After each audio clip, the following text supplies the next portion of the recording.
કોઈ કદાચ ખરબોપતિ વ્યક્તિ હોય, અબજોપતિ વ્યક્તિ હોય અને એનું મૃત્યુ થાય, અને બાજુમાં કોઈ ભિખારી રહેતો હોય, ઝૂંપડપટ્ટીમાં રહેતો હોય અને ભિખારીનું મૃત્યુ થાય. આ બાજુ ખરબોપતિ વ્યક્તિ હતો, 15 કરોડના બંગલામાં રહેતો હતો અને એનું મૃત્યુ થયું, અને પેલી બાજુ ઝૂંપડપટ્ટીમાં ભિખારી રહેતો હતો, એનું મૃત્યુ થયું. બંનેની અર્થી, બંનેની નનામી એક સાથે નીકળી.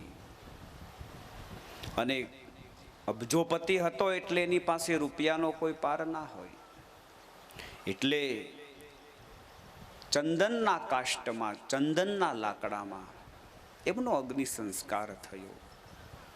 ચંદનના કાષ્ટમાં, ચંદનના લાકડામાં એમની ચિતા ગોઠવાણી અને એમનો અગ્નિદાહ થયો. અને પેલો ભિખારી હતો, એની પાસે કોઈ સગવડ નહોતી, એટલે બાવળના વેઢામાં એનો અગ્નિદાહ થયો. બંનેની ચિતાઓ ભડ ભડ ભડ સળગતી હતી. અને પછી એકદમ ચિતા શાંત થઈ. સવારનું ટાણું થયું. આ બાજુ કરોડોપતિને અગ્નિદાહ આપ્યો તો એની રાખનો ઢગલો પડ્યો છે. આ બાજુ ભિખારીને અગ્નિદાહ આપ્યો તો એનો રાખનો ઢગલો પડ્યો છે. પેલાને ચંદનના લાકડામાં બાળવામાં આવ્યો અને આને બાવળના વેઢામાં બાળવામાં આવ્યો.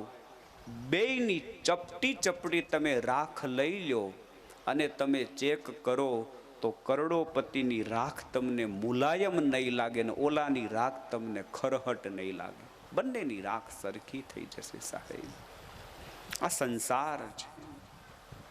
જ્યારે આ જગતમાં તમે અને હું આવીએ છીએ ત્યારે એકદમ ખાલી હાથે આવીએ છીએ, અને જ્યારે તમે અને હું આપણે બધા જ જ્યારે જાશો ત્યારે એકદમ ખાલી હાથે જાશું.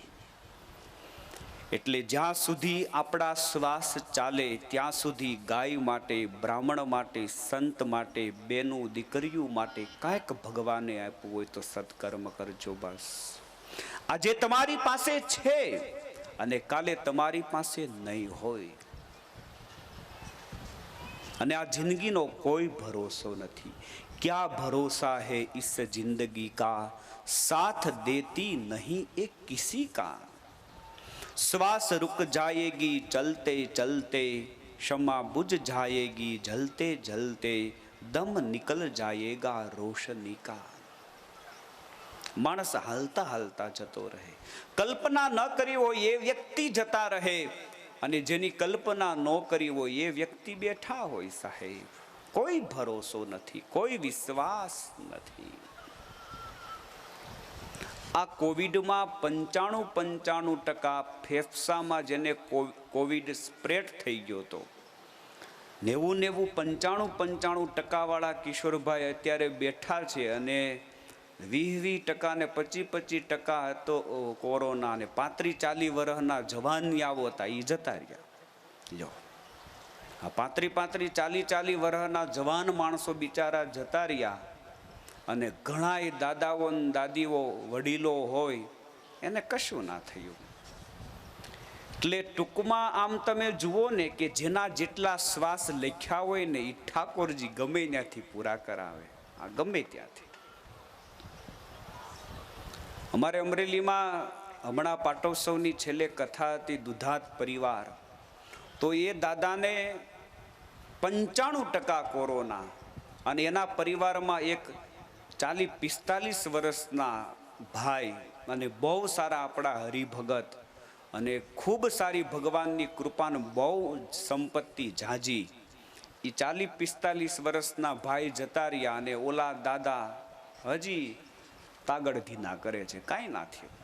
એટલે કોઈ નિર્ણય નથી કરી શકતું, કોઈ નક્કી નથી કરી શકતું, અને કાળનો પાછો કોઈ ક્રમ નથી. જ્યારે કાળને ટૂંકમાં લાગે કે હવે આને ઉપાડી લેવો છે એટલે એને ઉપાડી લે.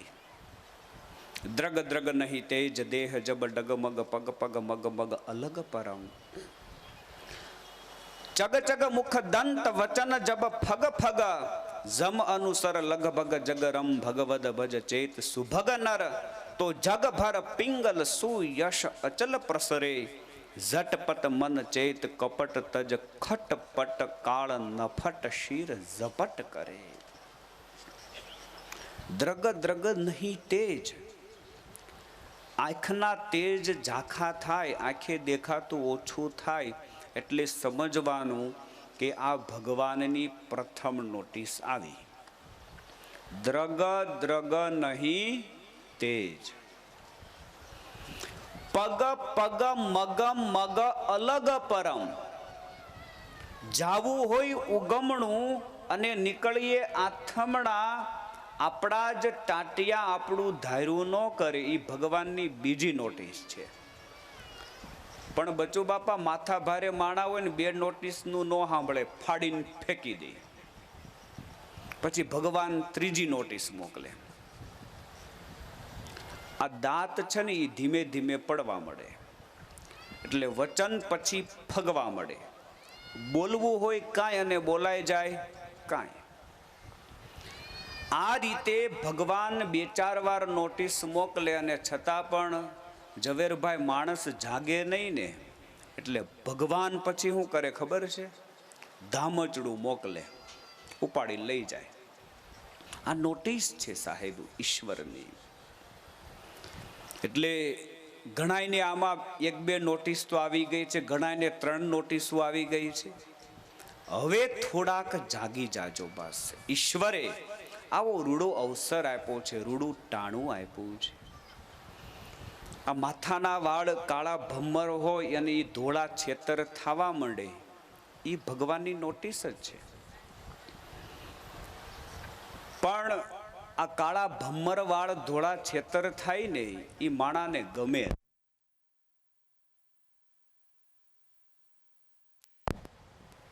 હલો, એટલે એ શું કરે? માથા ઉપર ઈ કાળો પીછડો મારે. દુર્લભભાઈ ને તમે, અને તમારી જેમ ટકો હોય તો કોઈ વાંધો નથી, બરાબર? હા, આ ટાયર ટકો થઈ ગયા હોય એટલે પીછડા લાગે. પણ કિશોરભાઈની જેમ હોય તો એ પીછડો મારે. કિશોરભાઈ મારો છે કે નહીં તમે? કાળા ભંબર દેખાય છે એટલે એ પીછડો મારે. એટલે કાળા વાળ દેખાડવા માટે માણા ઘણું કરે, પણ નીચે ઉગે ધોળા ઠૂઠા, પછી 2 માળ થઈ જાય. વાંધો નહીં, દીકરાના લગ્ન બગન બાકી હોય, પ્રસંગ બાકી હોય ને પીછડા મારો, કોઈ વાંધો નહીં, તમ તારે મારો. પણ હારે હારે સાહેબ હરિની ભક્તિ પણ કરતા જાઓ. એ ભગવાનની નોટિસ આવી ગઈ છે. અને આ દેશ, આ ધરા અને ભારત દેશ એટલો અદ્ભુત દેશ છે બાપ. चंदन है जिस देश की मिट्टी, तपोभूमि हर गांव है, हर बाला देव की प्रतिमा, जहां बच्चे बच्चे राम है. આ આપણો દેશ છે સાહેબ. ચંદન હે जिस देश की मिट्टी, જે ભારતની ધરતી ચંદન સમાન છે. આ દેશની માટીથી કોઈ તિલક કરે ને તો પણ મનસુખભાઈ એનું પરમ કલ્યાણ થઈ જાય, એવી આ માટીમાં તાકાત છે. તપોભૂમિ હર ગાવ હે, એક એક ભારતનું ગામડું તપોભૂમિ સમાન છે. હર બાલા દેવ કી પ્રતિમા, ભારતની પ્રત્યેક નારીઓ દેવીની પ્રતિમા છે, દેવી સમાન છે. અને જહાં બચ્ચા બચ્ચા રામ હે, દરેક બાળક રામ સમાન છે. આટલી ઉદાર આપણી આ સંસ્કૃતિ છે. અને જેટલા જેટલા મોટા થયા ધરતી ઉપર, આખા વિશ્વમાં એને ઈશ્વર ઉપર શ્રદ્ધા હતી છે, એટલા માટે જે મહાન થયા છે. આજે અમેરિકા આર્થિક દ્રષ્ટિએ તમે જુઓ તો આખા વિશ્વમાં 1 નંબરનો એ દેશ છે. આર્થિક દ્રષ્ટિએ બહુ સંપન્ન છે. છતાં પણ તમને કદાચ ખ્યાલ હશે, અમેરિકાના ડોલર ઉપર એની જે નોટ હોય ને, ચલણી નોટ, એ અમેરિકાના ડોલર ઉપર એવું લખેલું છે, we are trust in God, અમને ભગવાન ઉપર ભરોસો છે. આવું કોણ લખે છે? અમેરિકાની જે ડોલર આવે, નોટ આવે ચલણી, એની ઉપર આ લખેલું છે કે અમને ભગવાન ઉપર ભરોસો છે, ઈશ્વર ઉપર પેથ છે. અને તમે નાસામાં જાઓ ને અમેરિકામાં, તો નાસાની એન્ટ્રીમાં નટરાજ શંકર ભગવાનની મૂર્તિ પધરાવવામાં આવી છે. મહાદેવની મૂર્તિ, નટરાજ જે તાંડવ કરતા હોય એ મહાદેવનું સ્વરૂપ પધરાવ્યું છે. એટલે ત્યાં મોટા મોટા કદાચ પ્લેન હોય, મોટા મોટા ગમે એટલા બીજા આ તે પદાર્થો હોય, અને છતાં પણ એ ઈશ્વર પ્રત્યે શ્રદ્ધા રાખે છે. તો આપણો તો દેશ જ સાહેબ ભારત છે. એટલે જીવનમાં આસ્થા રાખવી, નિષ્ઠા રાખવી. સ્વરૂપાનંદ સ્વામીની 7 વર્ષની નાની ઉંમર હતી. નિર્ણય કર્યો છે કે મારે ભગવાન ભજી લેવા છે. માતા પિતા પાસે રજામાં કરજો. અને સુવ્રત મહર્ષિ શતાનંદ સ્વામીની નીચે ઘડાણા ખૂબ સારા પરમ પવિત્ર સંત બન્યા, અને એવા ભગવાનના પ્યારા સાધુ બન્યા. ભક્ત્યા વશીકૃતો યેન ભગવાન સ્વયં પૂજા ઉપહારાન સકલાન પ્રત્યક્ષમ પ્રતિવાસરમ. જ્યારે સ્વરૂપાનંદ સ્વામી ભગવાનની પૂજા કરવા માટે બેસે, સવારે સાંજે ગમે ત્યારે સ્વયં ભગવાન મૂર્તિમાંથી પ્રગટ થઈ અને એમના આપેલા ફૂલ, એમના આપેલો હાર, એમનું આપેલું નૈવેદ્ય પ્રત્યક્ષ સ્વીકારવા લાગ્યા. જે આપે એ ભગવાન મૂર્તિમાંથી પ્રગટ થઈ, મૂર્તિમંત પ્રગટ થઈ, અને ભગવાન એમનો આપેલો તમામ ઉપહાર, ઉપચાર એનો સ્વીકાર કરે છે. જ્ઞાનમ ત્રિકાલિકમ પ્રાપ્ત પ્રાસાદાદ એવ તસ્ય યહ. 3 કાળનું એને જ્ઞાન થયું છે. 3 કાળનું સ્વરૂપાનંદ સ્વામીને જ્ઞાન થયું છે. ભૂત, ભવિષ્ય ને વર્તમાન કાળ, આ 3 જ્ઞાનમાં, 3 કાળમાં જે ઘટના થાય એનું સંપૂર્ણ જ્ઞાન થયું છે. સ્વામિનારાયણ ભગવાન જ્યારે આ ધરતી ઉપરથી અંતર ધ્યાન થયા પછી સ્વરૂપાનંદ સ્વામીને મહાશોક થયો. 7 દિવસ સુધી ભગવાનની કથા, સત્સંગી જીવનની શતાનંદ સ્વામી કે મેં દાદાના દરબારમાં સંભળાવી. બધાને પરમ શાંતિ થઈ છે. અગાધ પ્રભુમાં બધાઈને પ્રેમ થયો છે. સ્વરૂપાનંદ સ્વામીએ શતાનંદ સ્વામીને કહ્યું છે કે તમે મને આ સુંદર ભગવાનની કથા સંભળાવી, મારે તમને ગુરુ દક્ષિણામાં કંઈક આપવું છે. હું ગુરુ દક્ષિણામાં તમને શું આપું? હું સંત છું. ત્યારે શતાનંદ સ્વામીએ કહ્યું, હું પણ સંત છું. મારે તારી પાસે ગુરુ દક્ષિણામાં બીજું કાંઈ નથી જોતું. પણ તું જ્યારે દુઃખી હતો ત્યારે મેં તને આ ભગવાનની કથા સંભળાવી હતી અને તને પરમ શાંતિ થઈ. એ જ પ્રમાણે હવે તું તીર્થોમાં તીર્થાટન કરવા માટે જા. તું તીર્થમાં ફર. કોઈ એવો દુઃખી જીવ તારી પાસે આવે ત્યારે તું આ ભગવાનની કથા સંભળાવી એને શાંતિનો અનુભવ કરાવજે. મારી આપેલી આ કથા તું સમાજમાં સતત કહેતો રહેજે. અને ગુરુદેવ શતાનંદ સ્વામીને નમસ્કાર કરી સ્વરૂપાનંદ સ્વામી જગન્નાથપુરી આવ્યા છે. તીર્થાટન કરતા કરતા અનેક તીર્થોમાં ફેર્યા છે. ગોકુળ, મથુરા, વૃંદાવન, બરસાના, શિવકાંચી, વિષ્ણુકાંચી, જનાર્દન, અનેક ભારતભરના પવિત્ર તીર્થોમાં ફરતા ફરતા દક્ષિણ ભારતમાં આવેલું જગન્નાથપુરી, જગન્નાથપુરીમાં સ્વરૂપાનંદ સ્વામી આવ્યા છે. ઇન્દ્રદ્યુમ્ન સરોવરના તટ ઉપર સ્વામીએ પોતાનું આસન નાખ્યું છે. ચક્ર તીર્થમાં વાસ કર્યો છે. દરરોજ 5 વાર જગન્નાથ ભગવાનના દર્શન કરવા માટે જાય છે. પ્રત્યહમ પંચકાલમ ચ શ્રી જગન્નાથ દર્શનમ ચકાર પાલયન ધર્મમ ભક્તિમ ચ નવધામ હરે હે. દરરોજ 5 વાર ભગવાનના દર્શન કરવા માટે જાય છે. ધર્મનું પાલન કરે છે અને 9 પ્રકારની ભગવાનની ભક્તિ કરે છે.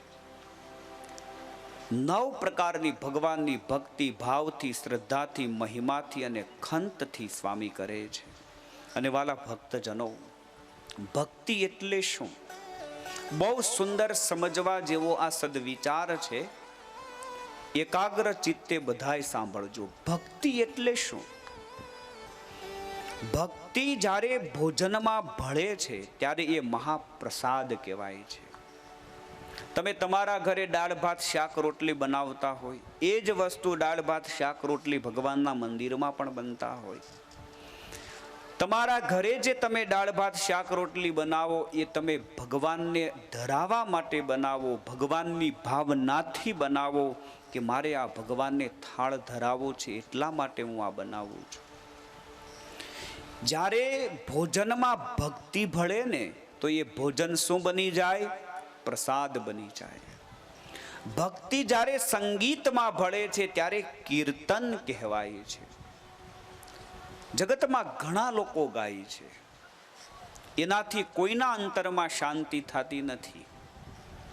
હવાર સુધી મોટા મોટા કાર્યક્રમો હોય, 4 વાગ્યા સુધી બધાય ગાય, નકરી બીડીયું પીધા કરે ને માવા ખાધા કરે, નો પીવાનું પીધા કરે. સમજી જાય હાનમાં એકઈને શાંતિ નો થાય ભાઈ. હવારો હવાર સુધી બોલ્યા રાખે પણ કોઈને સાંભળનારને કે કેનારને શાંતિ ન થાય, કારણ કે એમાં ભગવાનનો સંબંધ નથી. એમાં આજીવિકા છે, એમાં ધનની અપેક્ષા છે, એમાં માન કીર્તિ અને પ્રતિષ્ઠાની ગંધ છે. એટલા માટે કોઈને શાંતિ ન થાય. અને કોઈ ભગવાનનો ભગત હોય, કોઈ ભગવાનનો સંત હોય, એકદમ ભોળો હોય અને ભાવથી ભગવાનની 2 વાત કરતો હોય તો એનાથી શાંતિ સમાજમાં થશે. એટલે સંગીત તો એનું એ જ હોય, પણ એ સંગીતમાં ભક્તિ ભળે ને તો એ સંગીત કીર્તન કહેવાય છે. ભક્તિ જ્યારે કાર્યમાં ભળે છે ત્યારે સેવા કહેવાય છે. હાથમાં હાવરણી લઈ અને તમે તમારા ઘરમાં પણ વાળો તો એ સેવાનો કહેવાય, એ ભક્તિનો કહેવાય. એ જ સાવરણી લઈ અને તમે ભગવાનના મંદિરમાં વાળો ને તો એ સેવા કહેવાય, એ તમારી ભક્તિ કહેવાય. ઈશ્વરના ચોપડે ઠાકોરના દરબારમાં એની નોંધ થાય.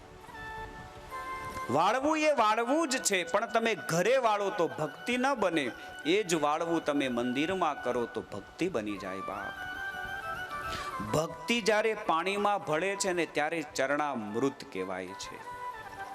પાણી તો એનું ઈ જ હોય, પણ ભગવાનનો સંબંધ થાય એમાં ભક્તિ ભળે એટલે પાણી ચરણામૃત કહેવાય છે. ભક્તિ જ્યારે મુસાફરીમાં ભળે ને ત્યારે જાત્રા કહેવાય છે. હા, ભક્તિ મુસાફરીમાં ભળે તો એ જાત્રા કહેવાય. મુસાફરી તો તમે બધા જ કરતા હોય પણ એને જાત્રા ન કહેવાય. ભગવાનનો સંબંધ ભળે અને ભગવાનનો અંદર ભાવ ભળે તો એ મુસાફરી જાત્રા કહેવાય. અને જાત્રા કરવા જઈને એના હામયા થાય, દીવ જાય એના હામયા નો થાય. દ્વારકા જાય એના હામયા થાય, દીવ જાય એના હામયા ન થાય. દીવ ગયો હોય અને એનું હામયું કર્યું હોય એવો કોઈ જોયો હોય તો મને બતાવજો. એક બહેન કહે, એક બેન હતા ને એ વારે વારે એમના બીજા બેનપણી હતા એને કહે કે તમારા ભાઈ છે ને એ મૃત્યુ પામે ને પછી મારે સતી થઈ જવું છે. એટલે આ એમની બેનપણી હતી ને એને કીધું કે કેમ તમારે સતી શા માટે થઈ જવું છે? એ કે પાર્વતીના પતિ શિવ હતા અને એ પણ સતી થઈ ગયા, એટલે મને વિચાર આવે કે આપણી સંસ્કૃતિમાં આવા ઘણા સતી નારીઓ થયા, તો મારે પણ મારો ધણી ધામમાં જાય એની પાછળ સતી થવું છે. એટલે આ બેને કીધું કે પાર્વતીના પતિ શિવ હતા અને તારો પતિ છાશવારે દીવ જાય છે, આની પાછળ સતી નો થવાય. તારો પતિ છાશવારે દીવ જાય છે, હામૈયા જાત્રા કરવા જાય ને એના બાપ થાય. એટલે મુસાફરીમાં ભક્તિ ભળે ને એટલે જાત્રા કહેવાય. ભક્તિ ભક્તિ જ્યારે ભૂખમાં ભળે ને ત્યારે ઉપવાસ કહેવાય. કાંઈ ખાવા ન મળ્યું હોય ને કડે ચડી ગયા હોય ને ભૂખ્યા રહેવું પડે, એ ઉપવાસ જ કર્યો કહેવાય. પણ એકાદશી હોય, રામનવમી હોય, જન્માષ્ટમી હોય, શિવરાત્રિ હોય અને ત્યારે આપણે જે ભૂખ્યા રહીએ તો એ આપણી ભક્તિ છે, એટલે એને ઉપવાસ કહેવાય. ભૂખમાં જ્યારે ભક્તિ ભળે ત્યારે ઉપવાસ કહેવાય છે. અને છેલ્લી અદ્ભુત વાત સમજવા જેવી, ભક્તિ જ્યારે માણસમાં આવે છે ને ત્યારે એ માણસ ભગત કહેવાય છે. જો માણસ તો એનો એ જ હોય, પણ એના હૃદયમાં ભગવાન પ્રત્યેનો ભાવ પ્રગટ થાય એટલે પછી એને ભગત કહેવાય છે. એટલે આ જગતમાં વાલા ભક્તજનો, ભગતનો બહુ મોટો મહિમા છે. ભગવાનના ભગત થાજો, સારા થાજો, એકાંતિક થાજો. આજે સ્વરૂપાનંદ સ્વામી 5 વાર નિત્ય જગન્નાથ ભગવાનના દર્શન કરવા માટે જાય છે.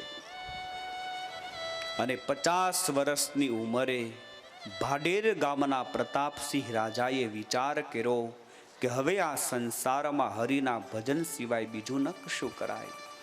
50 વર્ષની ઉંમરે ભાડેરના રાજા પ્રતાપસિંહે ઘરબાર સંસાર કબીલાનો ત્યાગ કરી, રાજ્યનો ત્યાગ કરી, તીર્થયાત્રામાં ફરતા ફરતા જગન્નાથપુરી આવ્યા છે. અને જગન્નાથપુરીમાં સ્વરૂપાનંદ સ્વામીનું દર્શન ભાડેરના પ્રતાપસિંહ રાજાએ કર્યું છે. સ્વામીનું દર્શન થતાની સાથે જ રાજાને સદભાવ થયો છે. 50 વર્ષની ઉંમરે ભાડેરના પ્રતાપસિંહ રાજાએ સંસાર છોડ્યો છે. આ કથા સત્સંગી જીવનના પ્રસંગોની કથા. એક એક કથામાં ત્યાગ છે, એક એક કથામાં વૈરાગ્ય છે, એક એક કથામાં ભગવાનની ભક્તિ છે. આ ગ્રંથના નાયક સ્વામિનારાયણ ભગવાન 11 વર્ષની ઉંમરે ઘરબાર સંસાર છોડી અને નીકળી ગયા.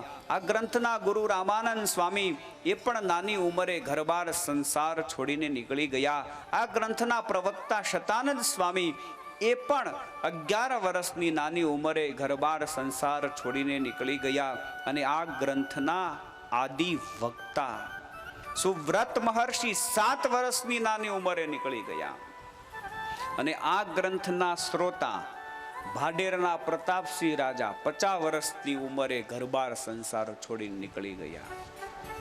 તમે કદાચ ઘરબાર સંસાર છોડો નહીં તો કાંઈ નહીં, જ્યાં છો ત્યાં રહ્યો, પણ થોડોક ઈશ્વર માટે, આત્માના કલ્યાણ માટે સમય કાઢો બસ. કારણ કે હરિ બિન કોઈ ન તેરા, સમજ નર હરિ બિન કોઈ ન તેરા. આ જગતમાં, આ સંસારમાં મુક્તાનંદ સ્વામી અમારા બહુ સરસ મજાની ભજનમાં પંક્તિમાં એવું કહે કે હે જીવાત્મા, ભગવાન વિના તારું આ જગતમાં બીજું કોઈ નથી. ભાડેરના પ્રતાપસિંહ રાજાને મહાવૈરાગ્ય થયો છે. સ્વરૂપાનંદ સ્વામીના દર્શન થયા જગન્નાથપુરીમાં અને રાજાએ પ્રણામ કરી અને સ્વરૂપાનંદ સ્વામીને કહ્યું, મુનિવર્ય પ્રપન્નોસ્મિ ત્વામ અહમ સાધુ લક્ષણમ. હું તમારા શરણે આવ્યો છું. તમારામાં મેં જોયું સાધુતાના તમામ લક્ષણોના મને દર્શન થયા છે, એટલે હું તમારા શરણે આવ્યો છું. કારણ કે તમારું જીવન મેં જોયું, તમારું વર્તન મેં જોયું, તમારી દિનચર્યા મેં જોઈ અને મને તમારામાં સદભાવ થયો છે. હું તમારા શરણે આવ્યો છું. જેનાથી હું જન્મ મરણ થકી મુકાવ, મને ભગવાન મળે, હું સંસાર તરી શકું અને ભગવાનને મેળવી શકું, એવી તમે મારી ઉપર કૃપા કરો. રાજાએ સ્વરૂપાનંદ સ્વામીના પગ પકડી અને માંગણી કરી છે કે હું માયા તરી શકું, ભગવાનને મળી શકું, એવો તમે મને કાંઈક ઉપાય બતાવો. બહુ સુંદર આપણા સંતોએ સમજવા જેવું, જીવનમાં ઉતારવા જેવું અદ્ભુત ગાયું છે. બહુ સુંદર આપણા પરમહંસો બતાવે.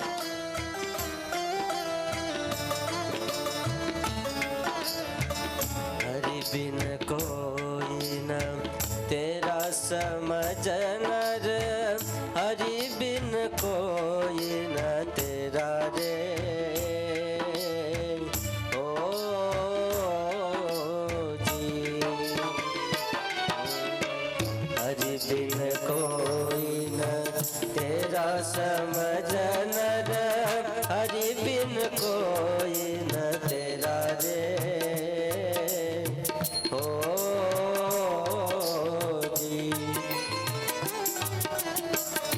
चार दिन की चांदनी बीते, चार दिन की रहा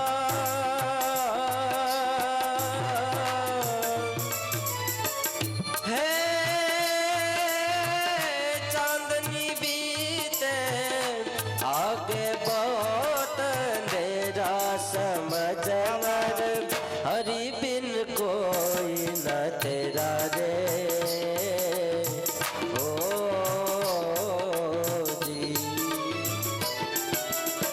हरि बिन कोई न तेरा समझना रे, हरि बिन कोई न तेरा रे।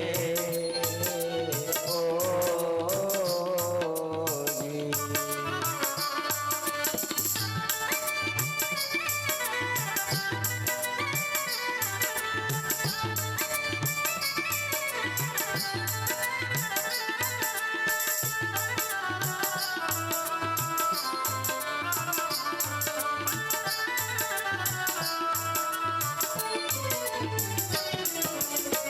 मनुष्य देह दया कर दीने, ताते चेत सवेरा रे। ओ जी ओ मनुष्य देह दया कर दीने, ताते चेत सवेरा रे। ओ को अवसर भूल जाएगा, को अवसर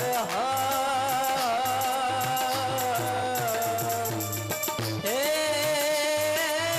भूल जाएगो से गो दुख गनेरा। समझनर हाँ समझनर हरि बिन कोई न तेरा रे।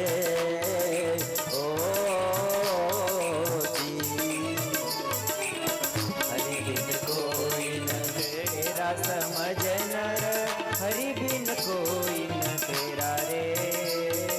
ओ काम क्रोध मद लोभ मान तजे, हो संतन का चेरा रे। ओ जी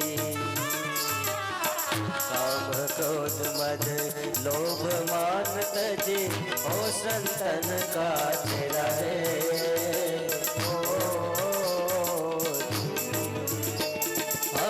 मुक्तानंद कहे महासुख पावे, मुक्तानंद कहे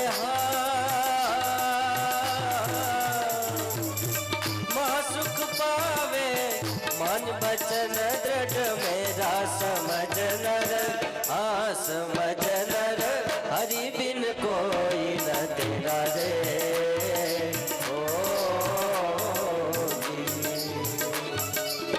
हरि बिन कोई न तेरा समझनर, हरि बिन कोई न तेरा रे।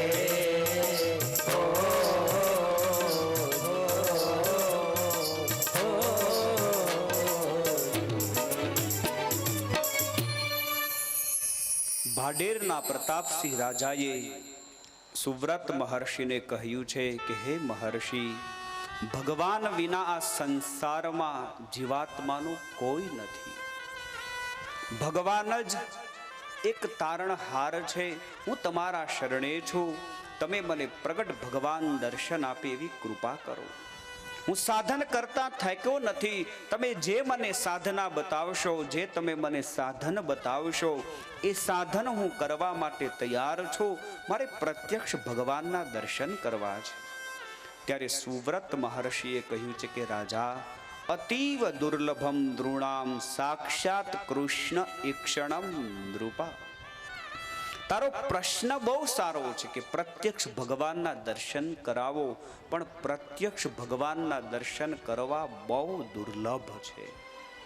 આ દુનિયાની એક સારી પદવી પ્રાપ્તિ કરવી હોય ને, તો દુનિયાની એક સારી પદવી ડિગ્રી પ્રાપ્ત કરવા માટે માણસ રાત દાડો મથે તો પણ એ ડિગ્રી પ્રાપ્ત થાય તો થાય, નકર નો પણ થાય.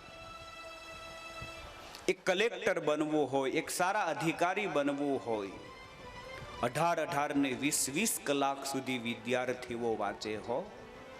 18 ને 20 કલાક સુધી સતત વાંચે, ત્યારે માંડ એને સિદ્ધિ પ્રાપ્ત થાય.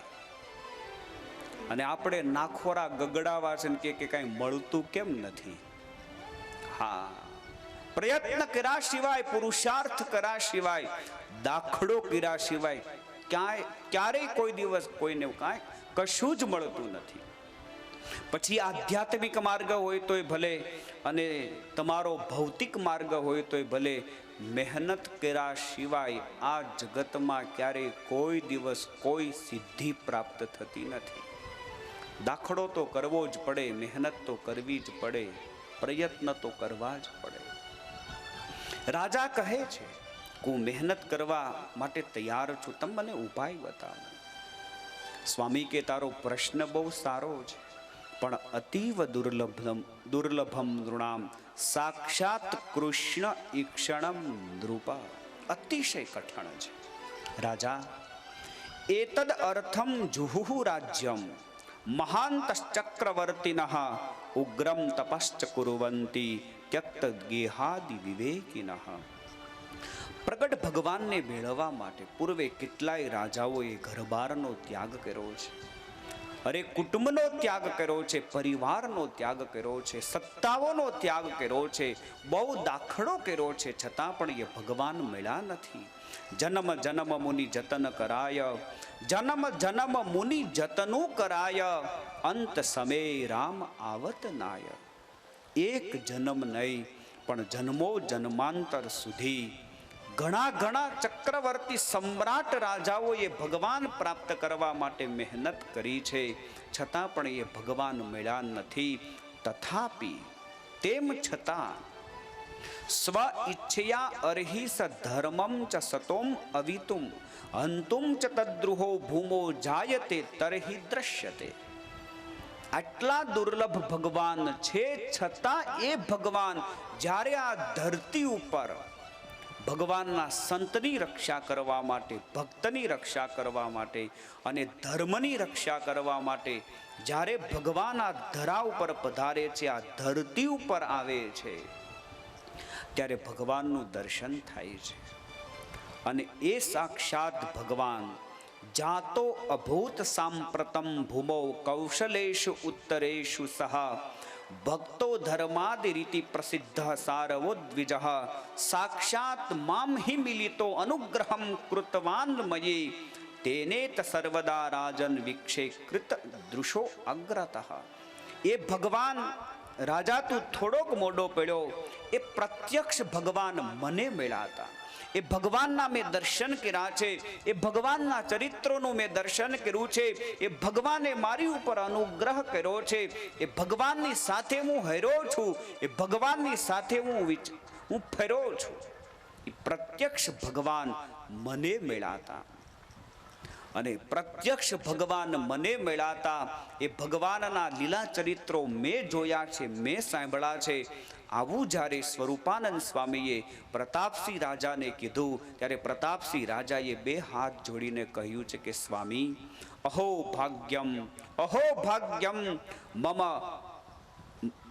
ભાગ્યમ મમ બ્રહ્મન નદ્ય મે સકલમ જનુઃ યત્વત સમાગમમ પ્રાપ્તઃ સુરાણામપી દુર્લભઃ. પ્રતાપસિંહ રાજા કહે છે કે સ્વામી, મારા બહુ મોટા ભાગ્ય છે કે તમારી જેવા સંતોનો મને સમાગમ પ્રાપ્ત થયો છે. એટલે મારા હૃદયમાં એક તીવ્ર ઈચ્છા છે કે તમે જે ભગવાનના દર્શન કર્યા છે, તમે જે ભગવાનના ચરિત્રોનું શ્રવણ કર્યું છે, તમે જે ભગવાનને મળ્યા છો, એ જ ભગવાનના ચરિત્રોની કથા તમે મને સંભળાવો. અતસ્ત્વમ કૃપયા બ્રહ્મચરિત્રમ સકલમ હરેહે વક્તુમ અર્હસી મે તસ્ય યથા દૃષ્ટમ યથા શ્રુતમ. તમે જે રીતે ભગવાનના ચરિત્રો સાંભળ્યા છે, જે રીતે તમે ભગવાનના ચરિત્રોના દર્શન કર્યું છે, એ સાંભળેલું અને જોયેલું ભગવાનનું ચરિત્ર એ તમે મને સંભળાવો. ત્યારે સુવ્રત મહર્ષિએ કહ્યું છે કે રાજા સાંભળ, મારા ગુરુ શતાનંદ સ્વામીએ જે મને ભગવાનના ચરિત્રો સંભળાવ્યા હતા, એ ચરિત્રોની કથા હું તને સંભળાવું છું.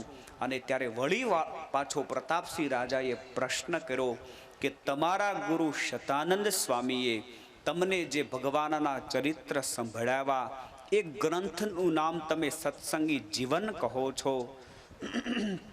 તો મારા ભીતરમાં એક પ્રશ્ન થાય છે, કોશો શતાનંદ મુનિ ક્વ જાતઃ કસ્ય વા સુતઃ કથમ ચ પ્રણયદ વિષ્ણુમ વ્યરચયત સચ કથમ. એ શતાનંદ સ્વામી કોણ હતા? એમનો જન્મ ક્યાં થયો હતો? એણે કઈ રીતે આ ગ્રંથની રચના કરી? એ બધી જ કથા મને સંભળાવો. ત્યારે સુવ્રત મહર્ષિ પ્રતાપસિંહ રાજાને કહે છે કે રાજા સાંભળ, હું મારા ગુરુદેવ શતાનંદ સ્વામીના જીવન કવન વિષયક વાત સંભળાવું છું. હું મારા ગુરુનું ચરિત્ર સંભળાવું છું. અસ્તિ ભૂમિ તલે પુણ્યામ નગરી મિથિલામ નૃપા. આ ભારતની ધરતી ઉપર મિથિલા નામની નગરી છે. અને આ મિથિલા નગરીમાં બધા જ શ્રેષ્ઠ છે. મિથિલા નગરી એટલે જનકપુરી. અયોધ્યા આખી મુમુક્ષુની નગરી, પણ એ અયોધ્યામાં એક મંથરા હતી. લંકા આખી બુભુક્ષુની નગરી, એમાં એક વિભીક્ષણ ભગવાનના મહાન ભક્ત હતા. અને એ જ પ્રમાણે મિથિલાપુરી, જનકપુરી, એમાં બધા જ શ્રેષ્ઠ અને મુક્ત છે. પૂર નર નારી સુભગ સુચિ સંતા ધર્મશીલ જ્ઞાનહિ ગુણવંતા. આવી પવિત્ર મિથિલા નગરી, એમાં આ ગ્રંથના રચયિતા શતાનંદ સ્વામી એનો જન્મ થયો છે. તસ્ય પુત્ર શતાનંદ નૈષ્ઠિકમ વ્રતમાસ્થિત. પરમ પવિત્ર બ્રાહ્મણ દંપતિ છે. અને આ બ્રાહ્મણ દંપતિ અતિ ધાર્મિક છે. વિષ્ણુદત્ત શતાનંદ સ્વામીના પિતાનું નામ છે. અતિ ધાર્મિક આ પરિવાર. અને ત્યાં એક દીકરાનો જન્મ થયો. વેદશાસ્ત્ર પુરાણજ્ઞ પંચરાત્રાર્થ કોવિદ વિષયેષુ વિરક્તશ્ચ સ્વધર્મ સંસ્થિત. 8 વર્ષની નાની ઉંમર છે. અને આ દીકરાએ એકવાર ભાગવત ખોલ્યું છે. આ સંસ્કૃતિના તમે ઇતિહાસ તો જુઓ. 7 ને 8 વર્ષના નાના નાના દીકરાઓ, બાળકો, એના જીવનમાં આવા રૂડા સંસ્કારો હતા. હમણાં સુરતમાં મારે વિચરણ હતું એટલે ગયો તો એક પિતા આવ્યા મારી પાસે, એક ભાઈ. એ કે સ્વામી, મારે 14 વર્ષનો છોકરો છે. અને એ 14 વર્ષનો છોકરો એટલો મને હેરાન કરે છે, પરેશાન કરે છે, એટલી મારી પાસે અપેક્ષા રાખે છે. સ્વામી, કંટાળી ગયો છું. એનો બાપ મારી પાસે આવીને રડતો હતો કે સ્વામી, તમે કાંઈક આને સુધારો, તમે કાંઈક આને શિખામણ આપો. આનામાં બધા જ પ્રકારના વ્યસનો છે, કુકર્મો છે, આને કશું કહેવાતું નથી. 14 વર્ષના નાના છોકરાથી એનો બાપ ગળે આવી ગયો, એ વેઝા હશે કેવી? 14 વર્ષનો નાનો છોકરો સાહેબ. અને અત્યારે જો સમાજને આબાદ રાખવો હોય ને, તો એક જ માત્ર ઉપાય છે કે સારા સંતોના યોગમાં સતત રહો.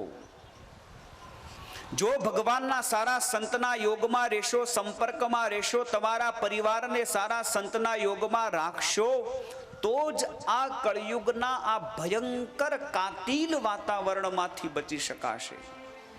આજે ઘરે ઘરે આ પ્રશ્ન છે. કોઈને કશું કહેવાતું જ નથી. થોડું ઘણું તમે કાંઈક કહો એટલે એને સારું નથી લાગતું, ગમતું નથી. અત્યારે બધાય બહુ ફોરવર્ડ થઈ ગયા છે સાહેબ. એટલે બહુ સાવધાની રાખવાની જરૂર છે. બાળક નાનું હોય ને, નાના બાળકોને ભગવાનના મંદિરે લઈ જાઓ. નાની ઉંમરમાં એને ટેવ પડાવો. અને વૃક્ષ નાનું હોય ને એને જેમ વાળો ને એમ વળે. નાનું વૃક્ષ હોય ને એને જેમ વાળો એમ વળે. પછી ધીમે ધીમે 2-5 વર્ષનું થાય, 10-15 વર્ષનું થાય અને 20-25 વર્ષનું થાય પછી તો આખું ગામ નાડા લઈને આવો ને તોય ન વળે. પછી પૂરું થઈ ગયું, પછી ના વળે. ઘણા પછી બહુ સમય જતો રહે ને પછી સંતો પાસે આવે ને કહે કે સ્વામી આ છોકરાને કંઈક સુધારો. પછી અમે કહીએ કે આ ઉટિયાને મીઠું દે એવડો થયો, હવે આમાં કાંઈ સુધારો ન થાય. નાનો હોય ત્યારે એમાં તમે રૂડા સંસ્કારો નાખી શકો, એને સમજાવી શકો, વાળી શકો. અત્યારે સમાજ બહુ બિચારો દુખી છે. ઘરે ઘરે કાંઈક ને કાંઈક પ્રશ્ન છે, કાંઈક ને કાંઈક ઉપાધિ છે.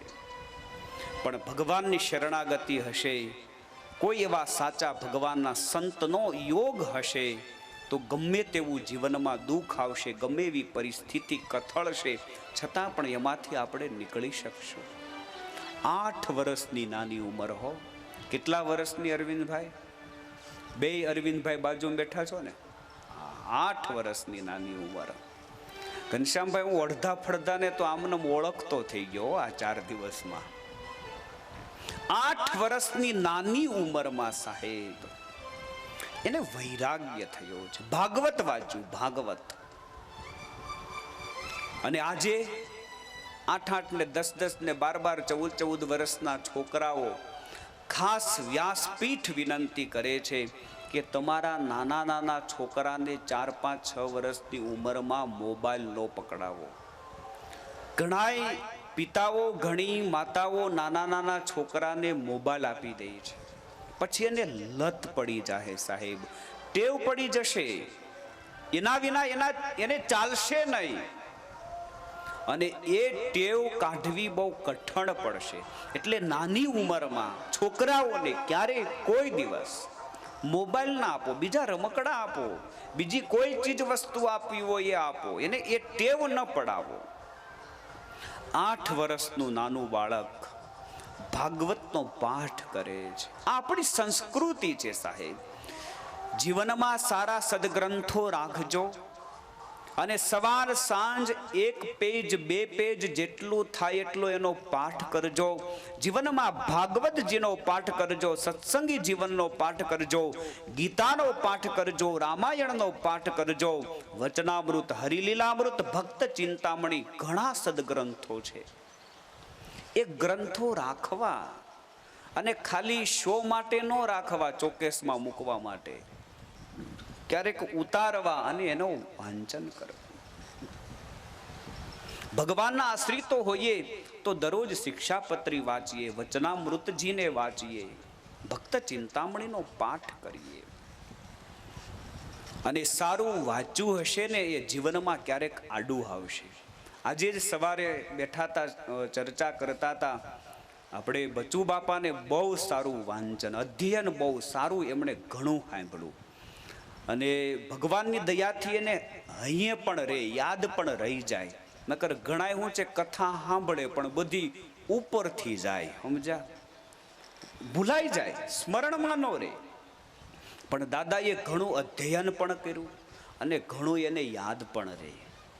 એટલે આવા વડીલો જ્યાં સુધી હોય ને ત્યાં સુધી એને સેવી લેવા, એની ભાવથી સેવા કરી લેવી સાહેબ. ઘરમાં સારું શાસ્ત્ર રાખજો બાપ, વાંચવું ક્યારે. કદાચ તમને વાંચતા ન આવડતું હોય તો તમારા દીકરા દીકરીઓ કોઈ સારા ભણેલા હોય એની પાસે સાંભળો. અને છોકરાઓએ પણ દાદા દાદીની ભાવથી સેવા કરવી, એમને રાજી કરવા બાપ. 8 વર્ષની ઉંમરે ભાગવત વાંચ્યું છે, મહાવૈરાગ્ય થયો. શતાનંદ સ્વામી તીર્થયાત્રાની મિશે તીર્થયાત્રાના બહાને શતાનંદ સ્વામી ઘર છોડી અને નીકળી ગયા છે. અને બધા જ યાત્રાળુ 2 મહિના પછી પાછા વળતા હતા. શતાનંદ સ્વામીને કહ્યું કે હવે પાછા વળીએ. ત્યારે એણે કહ્યું કે ના, હવે હું પાછો નહીં આવું. આ પગલું જે મેં ભર્યું છે એ પાછા વળવા માટે નહીં, આગળ વધવા માટે ભર્યું છે. તમે મારા માતા પિતાને પ્રણામ કહેજો. હવે મારે અહીંયા સાધના કરવી છે. 6 માસ સુધી એણે ઘોર સાધના કરી છે, તપશ્ચર્યા કરી છે અને ભગવાન પ્રગટ થયા છે. ભગવાને પ્રગટ થઈ અને શતાનંદ સ્વામીને માગવાનું કહ્યું છે. ત્યારે શતાનંદ સ્વામીએ કહ્યું છે કે જો ભગવાન તમે રાજી થયા હોય તો તમે મને એ વરદાન આપો કે હું તમારા સમીપે રહી અને તમારા લીલા ચરિત્રોનું આલેખન કરી શકું, એવી તમે મારી પર કૃપા કરો. અને એ વખતે ભગવાને આશીર્વાદ આપતા કહ્યું છે કે હું પશ્ચિમ પાંચાલ દેશમાં ગઢપુરમાં અત્યારે વિરાજમાન છું. તમે ગઢડા આવજો, હું તમને તમારો સ્વીકાર કરી ભાગવતી દીક્ષા આપી અને મારા ચરિત્ર લખવાની હું આજ્ઞા આપીશ. શતાનંદ સ્વામી 6 માસ પર્યંત બદ્રિકાશ્રમમાં સાધના કરી અને ત્યાંથી નીકળ્યા છે. 2 માસના અંતે અમદાવાદ આવ્યા છે. ત્યાંથી ડભાણ આવ્યા છે અને એ વખતે ડભાણમાં સ્વામિનારાયણ ભગવાને ભવ્ય યજ્ઞ કર્યો હતો. અને ડભાણમાં સ્વામિનારાયણ ભગવાને ભવ્યાતિ ભવ્ય યજ્ઞનો આરંભ કર્યો છે. સવારથી સાંજ સુધી યજ્ઞ કુંડમાં 25 મણ ઘી હોમાતું સાહેબ. આટલો મોટો વિશાળ યજ્ઞ, 25 મણ પર ડે. અને 1 લાખ બ્રાહ્મણોની પંક્તિ પડતી હો. અને આ ટાઢાપોરની વાતો નથી. તમને એમ થાય કે શાસ્ત્રીજી હારી ટાઢાપોરની વાતો લઈ આવ્યા છે. સ્વામિનારાયણ સંપ્રદાયના ઇતિહાસના પેજ ઉપર લખાયેલા આ બધા જ ચરિત્રો છે. 1 લાખ બ્રાહ્મણોની પંક્તિ પડતી. 100 ગાડી તો લાડવા પીરસવા માટે રાખેલી. અને એ જમાનામાં અત્યારની જેમ ઘનશ્યામભાઈ ગુફે સિસ્ટમ નહોતી. ત્યારે તો ગુફેનું નામ જ નહોતું મારા ભાઈ. પંક્તિમાં જમાડવાના. 1 લાખ બ્રાહ્મણોને પંક્તિ પાડીને જમાડવાના. નાની નાની ગાડીઓ બનાવી હતી. 2 જણા ખેંચે અને એમાં લાડવા ભર્યા હોય એવી 100 ગાડી તો પીરસવા માટે રાખી હતી. 1 લાખ બ્રાહ્મણોની પંક્તિ પડે. અને સ્વામિનારાયણ ભગવાન ખોબે ધોબે જમાડતા. સ્વામિનારાયણ ભગવાન સાહેબ અતિ ઉદાર હતા. જમાડવામાં તો સ્વામિનારાયણ ભગવાન એકો ગણાય. એકો સાહેબ. હા, એટલું સમાજને જમાડ્યું, એટલું. અને અત્યારે પણ તમે ગઢડા જાઓ, વડતાલ જાઓ, જુનાગઢ જાઓ, સારિંગપુર જાઓ, 24 કલાક હરિહરનો હાથ ચાલુ જ હોય. સારિંગપુરમાં અત્યારે 4000 માણસો એક સાથે એક હોલમાં જમી શકે એટલી મોટી ભોજનશાળા કરોડોના ખર્ચે તૈયાર થાય છે સાહેબ. 4000 માણસો એ ભોજનશાળામાં એક સાથે બેસીને જમી શકશે. કલ્પના કરો તમે. શનિ રવિએ આજે સારિંગપુરમાં 90,000 થી લાખ સુધીનું માણસ પ્રસાદ લે છે. કોઈ પણ પ્રકારનો ચાર્જ નહીં, ટોકન નહીં. 10 રૂપિયાનું ટોકન આપો ને પછી તમે થાળી લો, નહીં. ફ્રીમાં સાહેબ જમાડે. સ્વામિનારાયણ ભગવાને આ સંસ્કારો આ સંપ્રદાયમાં આપ્યા છે. ડભાણનો યજ્ઞ હતો, એમાં શતાનંદ સ્વામી આવ્યા છે. સ્વામિનારાયણ ભગવાનના દર્શન થયા. શતાનંદ સ્વામી સ્વામિનારાયણ ભગવાનના ચરણમાં પડી ગયા છે. અને સ્વામિનારાયણ ભગવાને શતાનંદ સ્વામીને કહ્યું છે કે શતાનંદ આવી જાઓ હવે તમે સત્સંગમાં, સંપ્રદાયમાં. અને સ્વામિનારાયણ ભગવાને ભાગવતી દીક્ષા સંવંત 1885 વૈશાખ સુદ 6ના દિવસે શતાનંદ મુનિને ભાગવતી દીક્ષા આપી છે. મહારાજ ગઢપુર આવ્યા છે. શતાનંદ સ્વામીને દાદા ખાચરના દરબાર ગઢમાં કહ્યું છે કે આ ગોપીનાથજી મહારાજના મંદિરના સાનિધ્યમાં રહી અને તમે હવે સત્સંગી જીવન ગ્રંથની રચના કરો. સત્સંગી જીવનમ નામ ધર્મશાસ્ત્રમ ઇદમ હિ સહા હરિલીલામયમ ચક્રે શ્રી ગોપીનાથ મંદિરે. સ્વામિનારાયણ ભગવાને આજ્ઞા આપી છે. અને મારા ગુરુને આજ્ઞા સહજાનંદ સ્વામીએ આપી અને મારા ગુરુએ સ્વામિનારાયણ ભગવાનના જન્મથી લઈ અને અંતર ધ્યાન પર્યંતના તમામ ચરિત્રો આ ગ્રંથમાં લખ્યા છે. ઇતિ તે કથિતમ ભૂપા જન્મ કર્માદિ મે ગુરોહો સત્સંગી જીવન ગ્રંથમ સત્શાસ્ત્રમ વચમી તત્કૃતમ. મેં મારા ગુરુ શતાનંદ સ્વામીનું જીવન કવન મેં તને સંભળાવ્યું. રાજા સાંભળ, હવે હું તને આ શ્રીમદ સત્સંગી જીવનની મારા ગુરુ શતાનંદ સ્વામીએ મને સંભળાવેલી, મને અધ્યયન કરાવેલી એ દિવ્ય કથાઓ, એ દિવ્ય ચરિત્રો હું તને સંભળાવું છું. સત્સંગી જીવનના પ્રારંભમાં હિમાલયનું વર્ણન આવે છે. આ ભારતની પરમ પવિત્ર ભૂમિ ઉપર હિમાલય નામનો એક મહાન અદ્ભુત દિવ્ય તીર્થરાજ સમાન પર્વત છે.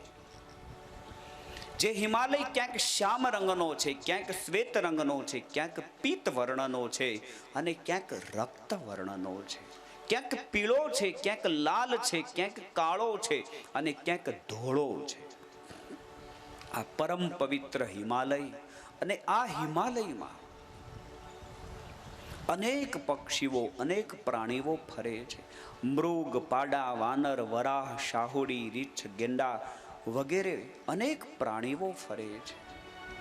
કુકડા, મોર, ચાતક, બતક, કોયલ, મયુર અને ઘુવડ વગેરે અનેક પક્ષીઓ રહે છે.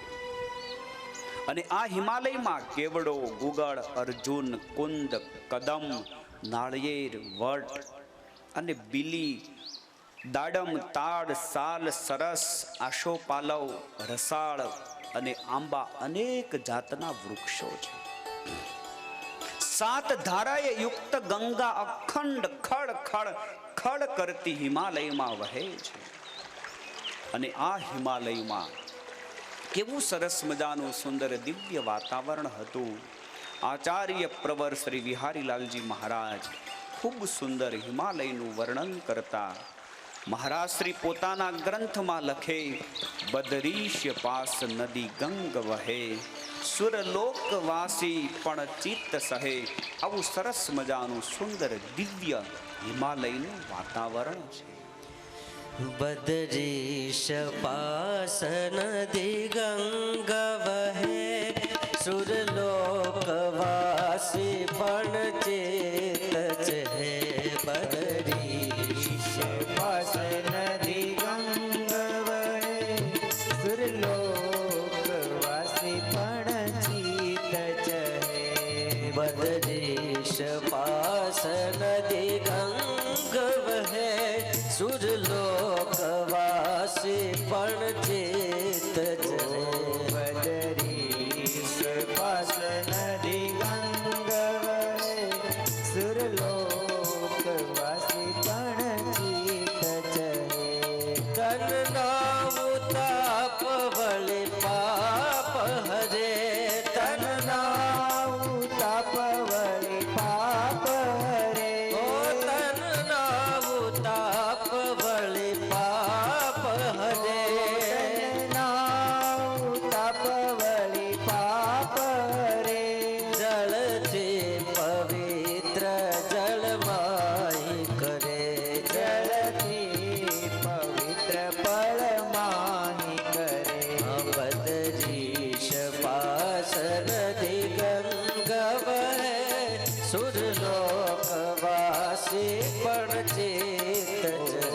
બદરીશ પાસ નદી ગંગ વહે, સુરલોકવાસી પણ ચેત છે. બહુ લોક સંગ સજી જાયત, લોક સંગ સજી જાયત. બહુ લોક સંગ સજી જાયત, લોક સંગ સજી જાયત. જપવાત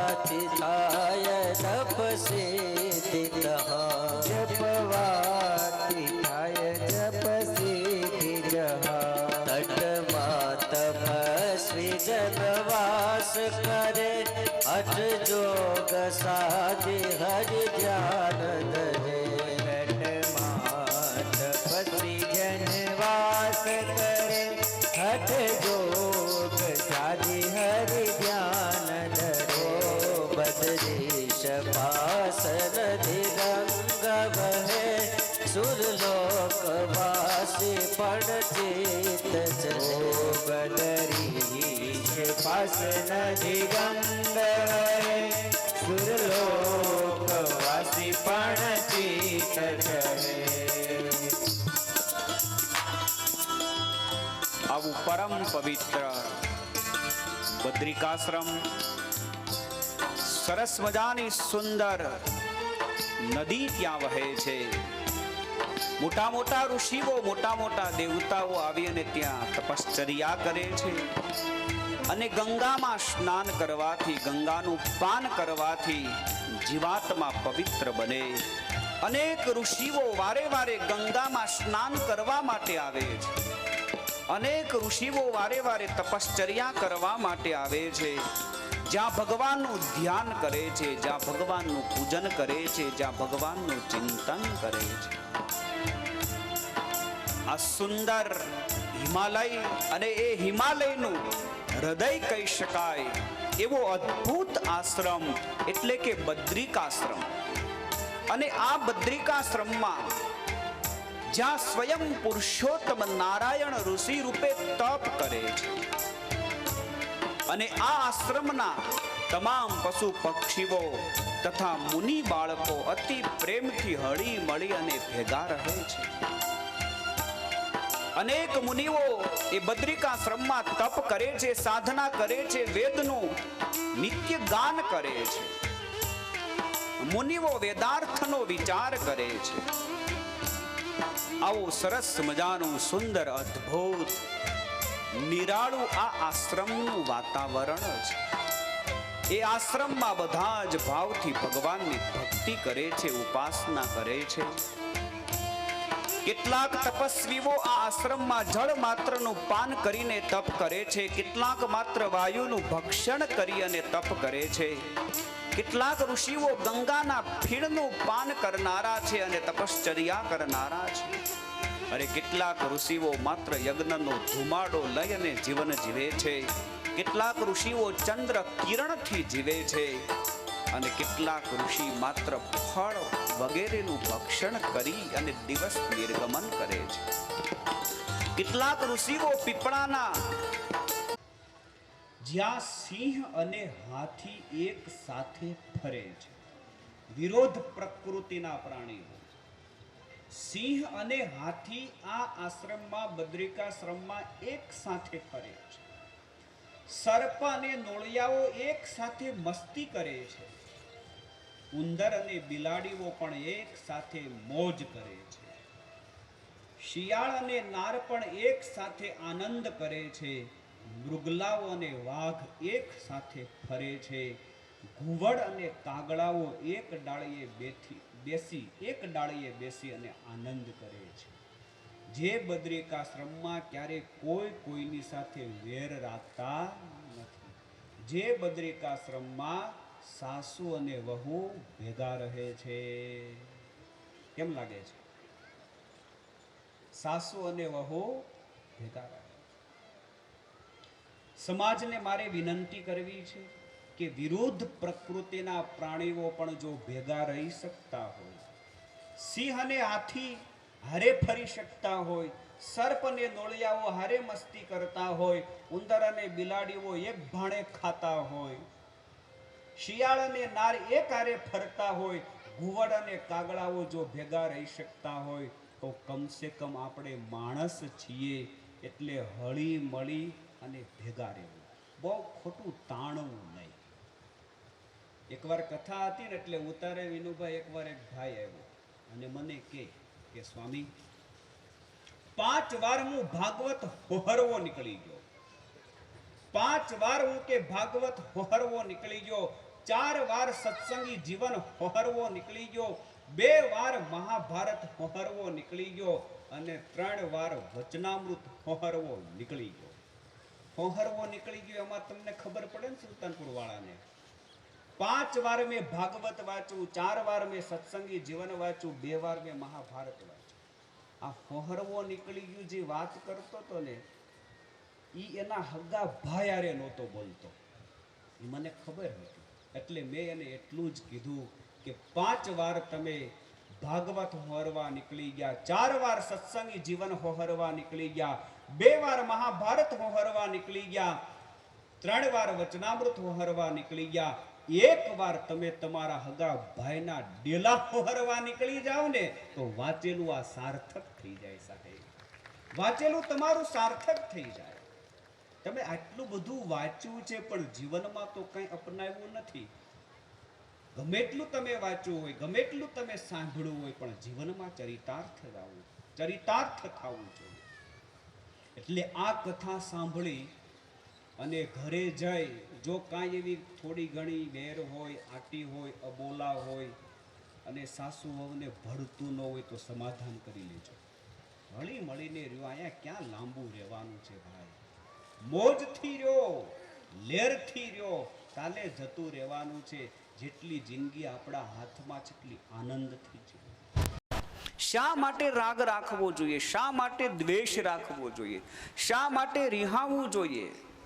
ઘણાય તો રિહાય તો 2 દિવસ સુધી ખાય નહીં. અરે રિહાવું હોય તો 2 વાર દાબીને રિહાવો. શા માટે ભૂખ્યા રહ્યો છો? કોઈ દિવસ કોઈની સાથે અબોલા ન રાખવું. અને આ સંસારમાં મેં એવા જોયા છે, ઘણા બિચારા એટલા કંટાળી ગયેલા માણસો હોય. ઘણી બિચારી પત્નીઓ એના પતિથી એટલી કંટાળી ગઈ હોય, આ હાવ રખડું રામ હોય, અવાવરો હોય, વ્યસની હોય, કોઈ પણ પ્રકારનો સંસ્કાર ન હોય, અને બેઠા બેઠા બિચારા એવું વિચાર કરતા હોય, ઓતીમાં રાંડા, મંજુલામાં રાંડા, કાંતામાં રાંડા, મારો ક્યારે વારો આવશે? એવા હાવ વ્યક્તિ વ્યસની રખડું હોય કે બિચારી કંટાળી જાય. અરે ભાઈ, માવા ખાવા હોય તો માપે ખાવ ને. ઘણા ખાવામાં માપ નથી રહેતું. લ્યો 20 ને 25 પૂગી ગયા છે. 25. અરે ભાઈ, થોડુંક માપ રાખો.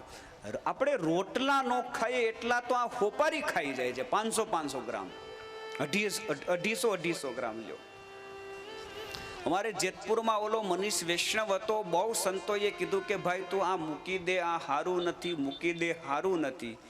1 નો 2 ન થયો અને સરવાળે એને જીભનું કેન્સર થયું. જીભ અડધી કાપી નાખી.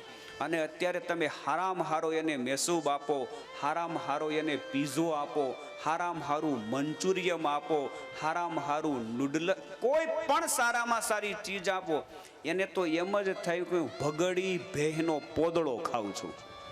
કોઈ સ્વાદ નહીં સાહેબ. સ્વાદ જતો રહ્યો જિંદગીમાં. 27 વર્ષનો યુવાન છે. એટલે આ ઝેર છે સાહેબ. સાવધાન થઈ જાયજો. અને દક્ષિણામાં તમારે શું આપવાનું છે બોલો તો? કાલે મેં કીધું તું દક્ષિણામાં શું આપવાનું છે? વ્યસનો મૂકી દેજો બાપ. હળી મળી અને પરિવારમાં એક મના થઈને રહેવું.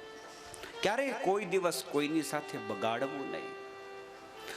ક્યારેય કોઈ દિવસ સંબંધ બગાડવો નહીં. સંબંધ કોઈ દિવસ બગાડવો. અરે આ સંસારમાં હિંસક પ્રાણી હોય ને, હિંસક સિંહ કે વાઘ, એને તમે પ્રેમ આપો ને તો સિંહ પણ વશ થઈ જાય છે સાહેબ.